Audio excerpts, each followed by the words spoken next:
Maraknya kasus bullying atau tindak penindasan yang terjadi di lingkungan pendidikan yang dilakukan sekolah. oleh sejumlah remaja SMP putri negeri di di Malang, Jawa Timur yang diduga menjadi korban Kasus perundungan ini teman dengan sekolahnya memanggil sejumlah pihak Bullying pihak merupakan sekolah para ekspresi remaja menyimpang putri. pada anak dalam upaya.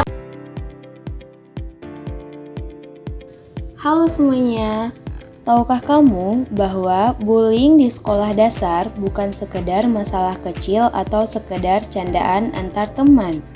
Pada usia ini, anak sedang belajar membentuk karakter, memahami emosi, dan membangun hubungan sosial.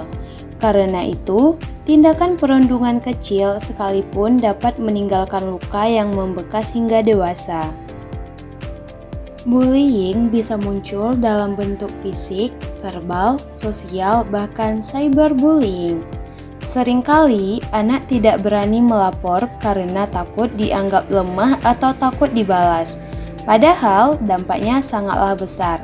Dalam jangka pendek, korban bisa merasa takut ke sekolah, melarikan diri, dan kehilangan kepercayaan diri.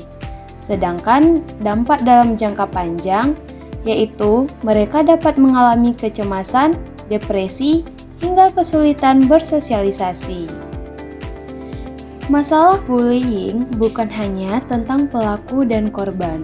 Ini adalah fenomena psikologi sosial yang melibatkan dinamika kelompok sebaya, lingkungan keluarga, dan iklim sekolah.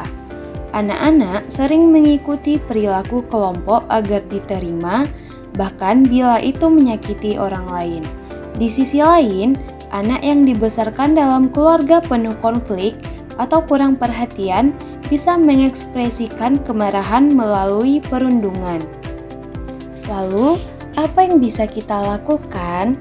Nah, ada pun yang bisa kita lakukan melalui program pencegahan bullying secara kolaboratif, yaitu dengan cara melibatkan guru, orang tua, sekolah, dan tenaga profesional. Anak perlu memperoleh pemahaman sejak dini tentang apa itu bullying, bagaimana dampaknya, serta bagaimana bersikap ketika melihat atau mengalaminya. Melalui cerita bergambar, video edukasi, role play, permainan kelompok, hingga diskusi ringan, anak belajar mengenali perasaan teman, menunjukkan empati, dan menyelesaikan konflik secara damai. Tidak hanya itu, guru dan orang tua berperan penting untuk mendengarkan anak, mengenali tanda-tanda perundungan, dan memberikan dukungan emosional.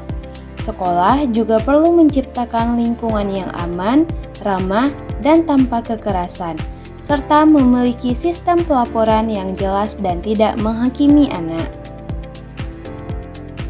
Nah, ketika semua pihak bekerja sama, sekolah bukan hanya menjadi tempat belajar, tetapi juga ruang tumbuh yang aman bagi setiap anak.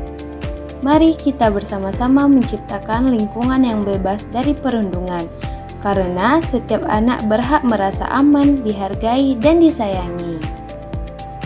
Itulah video penjelasan dari saya. Apabila ada kesalahan, saya mohon maaf. Saya ucapkan terima kasih.